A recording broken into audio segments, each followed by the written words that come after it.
Hey everybody, Dan here and welcome to my channel. Growing your own food and crops in 7 days to die is super useful, helping you craft things like duct tape and your own food. So in this video, we'll be learning all about farming in 7 days to die, Alpha 19. So I wanted to take a minute and talk about the living up the land perk underneath your fortitude attribute. So it used to have 5 levels, but now it only has 3 levels. This is a very nice reduction, making farming a much easier thing, much earlier thing that you can do. So level 1 requires only level 1 fortitude, and you'll harvest 2 crops from wild plants, and you'll craft seeds from flowers, decorative plants like goldenrod, chrysanthemum, aloe, and yucca. Farm plots also cost 30% less. So if I go ahead and get one of these,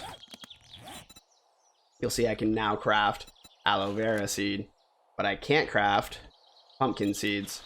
So if I go back to it, we'll get the second level, so I have to upgrade my fortitude.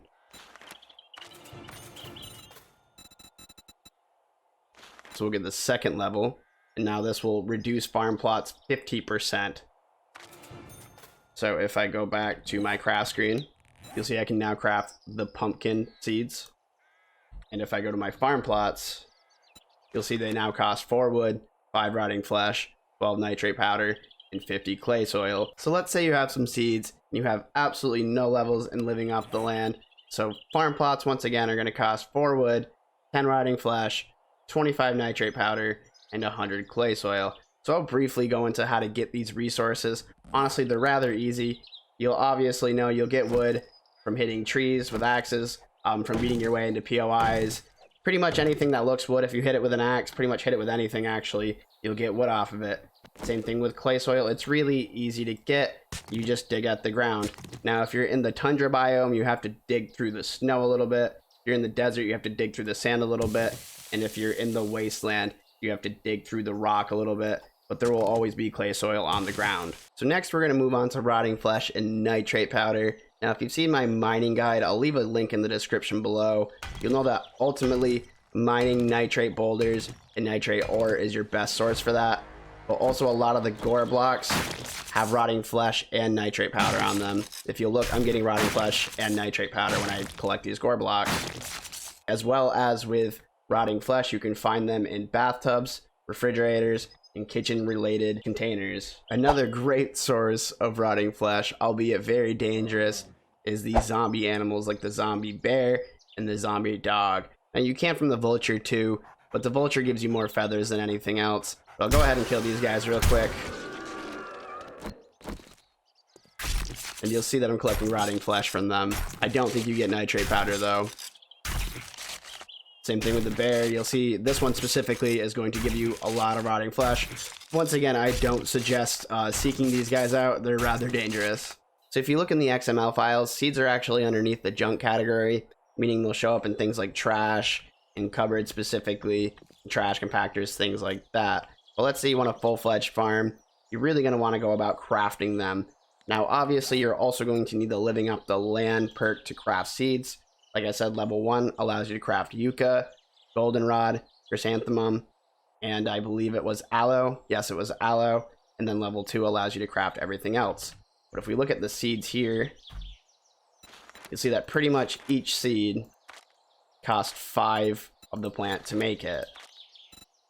The only one that's different is the mushroom spores. This one costs 5 mushrooms as well as 2 clay soil. So some of the plants you can find growing in the wild in specific biomes, you'll see here that cotton, chrysanthemum, and goldenrod grow in the forest biome. If we go to our map, the blueberries grow up in the tundra biome, and the aloe and yucca grow in the desert biome.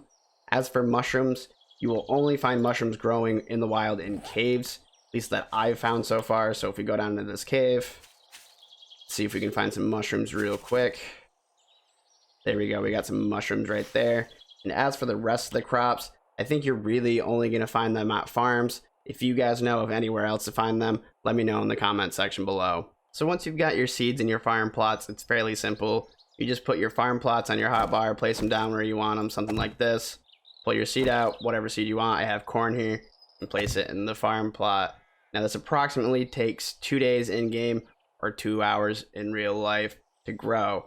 Now, I'm not going to show you guys the growth stage because obviously that's going to take 2 hours, but I did take screenshots. I'll be honest with you, I planted them at about 1800 and forgot to take the screenshots on day 1 until 2100. And here on day 2, they're at 2100 again, and they're in the growing stage. And finally on day 3, everything was grown by pretty much 1430, except for the corn, the super corn, the hops, coffee, and pumpkin, which later finished at 1630. So everything takes about 132 minutes, so a little over 2 hours in real life. And I almost forgot to mention this one. I built a little cave to show you guys. So we'll go all the way down. Obviously, any of the crops need sunlight. So if I have a farm plot way down here and I try to plant something in it, the game won't let me at all. Now the exception for this are the mushrooms.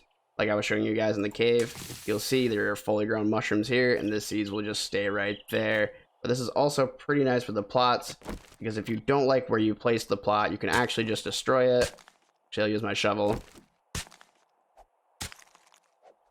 And you'll get the farm plot back. So I think that sums up farming for 7 Days to Die Alpha 19. Like I said, I think it's really cool the fun pimps reduce living off the land. It makes farming so much easier, and you can do it early on in the game. If I missed anything, let me know in the comments section below. If you found the video informative, please click that like button. Every like helps, and consider subscribing for new 7 Days to Die content 2 times a week. Thank you all so much for watching. Peace.